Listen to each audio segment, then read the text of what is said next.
మరణించిన వారికి, అలా కొన్ని రకాల కారణాల చేత మరణించిన వారికి ఇది మనం గరుడ పురాణం చదవాలి. చదువు తెలుస్తుంది, అద్భుతంగా వివరిస్తారు. కాబట్టి ఇక్కడే ఉండే లౌకికమైనటువంటి జలాలతో ఉత్తర క్రియలు చేస్తే అవి ఆకాశాన్ని వెళ్ళకుండా అవి ఇక్కడే ఆవిరైపోతాయి. పితృదేవతలు స్వీకరించరు, వారికి దాహం తీరక ఊర్ధ్వలోకానికి వెళ్ళరు, ఇక్కడే రౌద్ర స్వరూపంతో తిరుగుతారు. అందుకని లౌకిక జలములతో తర్పణ చేయడానికి వీలు లేదు. నీ పితృదేవతల స్వర్గాన్ని పొందాలంటే ఒకే ఒక అవకాశం ఉంది. ఇప్పటి వరకు నీ వాళ్ళందరూ స్వర్గములకు వెళ్ళరు. ఈ సగరులే ఇలా పడిపోయారు. ఇప్పటి వరకు ఈ సగరుల కంటే ముందున్న వాళ్ళందరూ స్వర్గానికి వెళ్ళారు, కానీ ఈ సగరులే వెళ్ళలేకపోయారు, ఇలా పడిపోయారు. దేవలోకంలో ప్రవహించే గంగ ఈ భస్మరాశులపై ప్రవహిస్తే తప్ప వీరికి స్వర్గలోక ప్రాప్తి కలుగుతుంది. నీకు సాధ్యమైతే ఆ గంగను భూమి మీదకి తీసుకురావాల్సిందే చెప్తారు. ఎవరు? ఎవరు? మరొక్క మారు, ఇంకొకసారి, ఒక్కసారి, మరొక్కసారి, ఇంకొకసారి. శుభం. తలవాలి తలుచుకుంటే పుణ్యం. ఇలా మహర్షి సాక్షాత్ శ్రీమన్నారాయణ అంశ మహాత్ముని పేరు తలవాలి. అలా నీకు సాధ్యమైతే దేవలోకంలో ఉన్న గంగని కిందికి తీసుకున్నాడు. అప్పటికి ఇంకా గంగ భూలోకంలో లేదు. భూలోకంలో గంగ లేదు, గంగ రాలే, ఇంకా దేవలోకంలోనే ప్రవహిస్తుంది ఆ తల్లి. అంత అంశమంతుడు కపిల మహర్షికి నమస్కరించి యాగాశ్వాన్ని తీసుకొని తాతగారైనటువంటి సగరుని వద్దకు వచ్చాడు. వచ్చి, తాతగారు, నా పినతములందరూ కపిల మహర్షి చేతిలో భస్మరాసులు అయిపోయారు అని జరిగిన సంగతి అంతా చెప్పాడు. సగరుడు తన పుత్రులందరూ మరణించినందుకు చాలా విచారించాడు. చివరకు యాగం పూర్తి చేశాడు, అశ్వమేధ యాగాన్ని పూర్తి చేశాడు. సగర చక్రవర్తి 30,000 సంవత్సరములు పరిపాలన చేశాడు. అశ్వమేధ యాగం మన కలియుగంలో లేదు, నిషేధించారు. మరి అశ్వమేధ యాగము చేసే ఫలితము మనకు కలియుగములో ప్రసాదించాలంటే ఏం చేస్తే వస్తుంది? అందరికి తెలుసు అన్నట్టు. ఎందరు చేశారు? తెలుసుకుని ఎవరు చేశారా? వెతుకుతున్నారా? దొరకాలంటే పుణ్యం చేసి ఉండాలి. అనాదశవము దొరకాలంటే ఎంతో పుణ్యం చేసిన వాళ్ళు దొరకాలి. ఎందుకు పుణ్యం ఎందుకు చేసి ఉండాలి? అనాదశవాన్ని చేస్తాడు, పుణ్యం ఎందుకు ఉండాలంటారా? అశ్వమేధ యాగం చేస్తే ఏ ఫలితం వస్తుందో ఆ ఫలితం నీ ఖాతాలో పడుతుంది. కాబట్టి నువ్వు ఎంతో పుణ్యం చేస్తేనే అలాంటి అనాదశవాలు దొరుకుతాయి. పుణ్యం చేయకపోతే. ఇంకొకటి, అనాథ శవానికి ఎవరైనా ధన సంస్కారాలు చేసిన వారు మన చెంత ఉంటే దయచేసి వాళ్ళు పట్టుకోండి. వారికి పాదపూజ చేసి ఆ పాద నీళ్లను శిరస్సుకు కలుపుకుందాం. అలా చేసిన మనకు పుణ్యమే. అంత గొప్పగా చెప్పారు. ఇచ్చే ఫలితాన్ని అనాథ శవ ప్రేతాత్మకు చేసేటువంటి వాళ్ళు. కాబట్టి సగర చక్రవర్తి తాతగారు పినతండ్రులందరూ కూడా మరణించారు. కాబట్టి చివరకు యాగం పూర్తి చేశారు. దానితోటి దేవలోకంలో ఉన్న గంగను తేవడం ఆయనకు సాధ్యపడలేదు. సగర చక్రవర్తి 30,000 సంవత్సరములు పరిపాలన చేశాడు, కానీ దేవలోకంలో ఉన్న గంగను తేవడానికి ఆయనకు సాధ్యపడలేదు. ఆయన తర్వాత అంశుమంతుడు రాజ్యానికి వచ్చాడు. ఆయన గంగను తేవడానికి 32,000 సంవత్సరములు తపస్సు చేశాడు. తపస్సు పూర్తవక ముందే శరీరం పడిపోయింది. ఎవరిది? అంశుమంతుడు. అంశుమంతుడి తండ్రి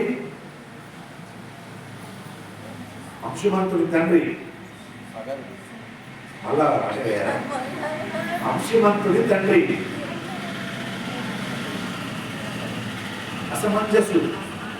అసమంజసుడి తండ్రి సగరు. బాగా పట్టుకోవాలి. నేను కూడా చెప్పట్లేదు, నాకు కంఠస్థం కావటానికి 1-10 మార్లు చెప్పుకుంటున్నాను అంతే. ఆ రకంగా ఆయన 32,000 సంవత్సరాలు కూడా ఆయన వంశమంతునికి కాలేదు. ఆ తర్వాత అదే వంశములో ఆయన స్వర్గానికి వెళ్ళిపోయాడు అంశుమంతుడు. ఆ తర్వాత అదే దాని తర్వాత దిలీపుడు రాజ్యానికి వచ్చాడు. దిలీపుడు చాలా మంది తెలుసు కదా. ఆ దిలీపుడు రాజ్యానికి వచ్చాడు. ఆయన 30,000 సంవత్సరాలు రాజ్యం చేశాడు. అతడు కూడా గంగను భూమి మీదకి తీసుకురావడానికి ఎంతో ప్రయత్నం చేశాడు. గంగను తేవడం ఎలా అని మంత్రులను బ్రాహ్మణులను అడిగాడు. కానీ సఫలీకృతుడు కాలేదు, మార్గం దొరకలేదు. దిలీపుడు వెళ్ళిపోయాడు 30,000 సంవత్సరాల తర్వాత. ఆ తర్వాత వచ్చాడు మహానుభావుడు భగీరథుడు వచ్చాడు. ఆ భగీరథుడు వచ్చి రాజయ్యాడు. అతడు ఎలాగైనా సరే తన తరములో పడిపోయిన తన పితృదేవతలను ఉద్ధరించాలనుకున్నాడు. అనుకుని మంత్రులకి రాజ్యం అప్పచెప్పి గోకర్ణ క్షేత్రానికి వెళ్ళాడు. ఆయన అన్నింటినీ త్వరించేశాడు. ఆయన ఒక్కటి లక్ష్యం, మా తాతలకు విముక్తి కలిగించాలి అనేటువంటి లక్ష్యాన్ని పట్టుకొని ఉన్న గొప్ప రాజ్యాన్ని మంత్రులకు అప్పచెప్పి ఆయన గోకర్ణ క్షేత్రానికి వెళ్ళాడు. ఏ క్షేత్రం? ఏ క్షేత్రం? ఒక్కొక్కసారి, మరొక్కసారి, ఇంకొక్కసారి, ఒక్కసారి, ఒక్కసారి, వేరొక్కసారి, మరొక్కసారి. గోకర్ణ క్షేత్ర గురించి చెప్పుకుంటే సంధ్యా సమయాన పుడితే ఏ ఫలితం ఇస్తారో అవి మన ఖాతాలో పడతాయి. ఏమో స్వామి ఇప్పటికి 19 రోజులు అవుతుంది అని అన్ని పుణ్యాలు వస్తాయి, వస్తే మాకు ఒక్క పుణ్యం కనబడలేదు అంటారేమో. మీరు కష్టపడ్డారు పొద్దుదాక, పని చేశారు, మీ ఫోన్లోకి డబ్బులు పంపించారు, కనబడ్డాయా మీకు? డబ్బులు కనబడతలేవు కదా, అక్షరాలకి కనబడుతున్నాయి కదా, డబ్బులు కనబడుతున్నాయి. డబ్బులు కనబడాలి నాకంటే ఇస్తారు అయిపోతారు. మేము ఆన్లైన్లోనే పంపుతామంటారు. ఆన్లైన్లో డబ్బులు కనబడతాయా? మీకు మళ్ళీ అర్థమైందో లేదు. ఆన్లైన్లో డబ్బులు రూపాయలు 500 కనబడుతుందా? మీరు పొద్దుదాకా పని చేస్తే 1000 రూపాయలు ఇస్తానన్నారు. బాగా కష్టపడ్డారు. 1000 రూపాయలు అమ్మ పంపినపో అన్నాడు. ఖాళీ చేతులతో ఇంటికి వచ్చావు. ఏమయ్యా 1000 రూపాయలు ఇస్తావు? లేవు కదా చేతులు అంటున్నావు. అమ్మ పంపానమ్మా, నీ అకౌంట్ ఉన్నాయన్నారు. అంటే అకౌంట్ తీసి చూసావు, ఏదయ్యా 1000 రూపాయలు తర్వాత 2500 రూపాయలు అంటున్నావు. అమ్మ ఉన్నాయమ్మా దాంట్లో, ఇవ్వయ్యా 2500 రూపాయల తర్వాతలో అకౌంట్లో కనబడుతున్నాయా? వచ్చాయా లేవంతోటి? ఇంతే పుణ్యం. పుణ్యం అంటే అలా ఉంటుంది. ఏదికి అర్థమయ్యే భాష చెప్తుంది రామాయణం. పుణ్యం ఎలా కనబడుతుంది? పుణ్యం ఎలా కనబడుతుంది? పుణ్యం ఎలా కనబడుతుంది? ఇలా 500 రూపాయలు మీ అకౌంట్ ఎలా కనబడలేదు, పైసలు ఎలా ఉన్నాయో అకౌంట్లో, పుణ్యం కూడా అంతే. నీ ఖాతాలో పడ్డాయి, కానీ పుణ్యం ఎలా ఉంటుందో మనకు తెలియదు. ఇది అర్థం బాగా పెట్టుకోవడం దయచేసి. అంటే నేను ఒక పుణ్యకార్యం చేసిన పుణ్యం వచ్చిందంటావా నాకు? ఏమో ఏమో అనద్దు, అది ఆల్రెడీ పడిపోయింది అన్నమాట. కానీ నీకు కనబడదు. ఎప్పుడు కనబడుతుందో తెలుసా?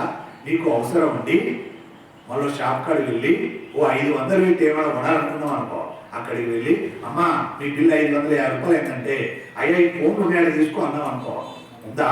ఉన్నాయని అంటాం అనుకో, ఆయన తీసి స్కాన్ చేసి వచ్చినాయనుకో అంటాడు. ఇప్పుడు నీకు కావాల్సిన సార్ పట్టుకొని వచ్చావా లేదా? అక్కడ తెలిసిందా లేదా 550 రూపాయలు ఉన్నాయి? అలాగే నీ పుణ్యం ఎక్కడ తెలుస్తుంది? నీకు ఆపద వచ్చినప్పుడు, ఆ ఆపద నీకు తేలికగా బయటపడ్డప్పుడు ఆ పుణ్యం నీకు అడ్డుపడుతుంది. అప్పుడు తెలుస్తుంది, ఓహో ఆయన చేసిన పుణ్యం ఉందంటే ఈ రూపాయలు బయటపడబడుతుందా అని తెలుస్తుంది. ఇంతే. మనకు ప్రతిదానికి రుజువులు ఉన్నాయి, కానీ దాన్ని అది రుజువు అని మనకు తెలియదు. అదే తెలియకపోతే రామాయణం. అందుకే రామాయణం, అందుకే రామాయణం, అందుకే రామాయణం వినిపించాలి. అందుకే రామాయణం, అందుకే రామాయణం, అందుకే రామాయణం, అందుకే రామాయణం, అందుకే రామాయణం, అందుకే రామాయణం. ఏం లాభం దాంతో? అది అన్ని లాభాలే కాదు మాట. ఆ మాటల్లో ఒక మాట వచ్చింది, పాటించాలి అంటే ఆచరించాలి. అందుకే రామాయణం వినాలి, వినిపించాలి, ఆచరించాలి. ఈ మూడిట్లలో ఏ ఒకటి లేకపోయినా వృధానే.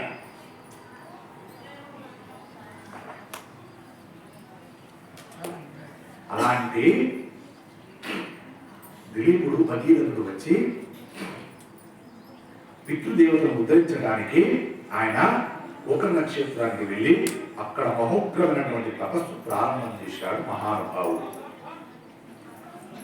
ఎలా చేశాడంటే ఊర్ధ్వబాహుం పంచతపామాసారోజితేంద్రియః తస్య వర్ష సహస్రాణి గురే తపసి తిష్టతః. ఏం చెప్పారండి? తస్య వర్ష సహస్రాణి, తస్య వర్ష సహస్రాణి అంటే ఘోర తపస్వి తిష్ఠితః. పంచహోత్రాల మధ్య 1000 సంవత్సరాలు తపస్సు చేశాడు. పంచహోత్రాలు అంటే 5 అగ్నిహోత్రాల మధ్య. ఇక్కడ 5 పెట్టండి అగ్నిహోత్రాలు. మనందరి చుట్టూ ఇలా 5 అగ్నిహోత్రాలు పెడదాం. ఎంతసేపు ఉంటాయి కదా? ఒక రోజు మీకు ఒక్కొక్కరికి ఓ 10,000 రూపాయలు వస్తాయంటే ఒక రోజు తన కష్టం మీద. 10,000 కూడా రావాలంటే 10 నిమిషాల్లో ఉంటాం, మనం వెళ్ళిపోతాం. కానీ ఓ 10,000 వస్తాయంటే ఒక రోజు ఉంటాం. తెల్లవారి లక్షిస్తాను ఉంటారా? అగ్నిహోత్రం అంటే గడ గడ గడ గడ అనిపిస్తుంది. వేడి 5 చుట్టూ 5 ఉన్నాయి.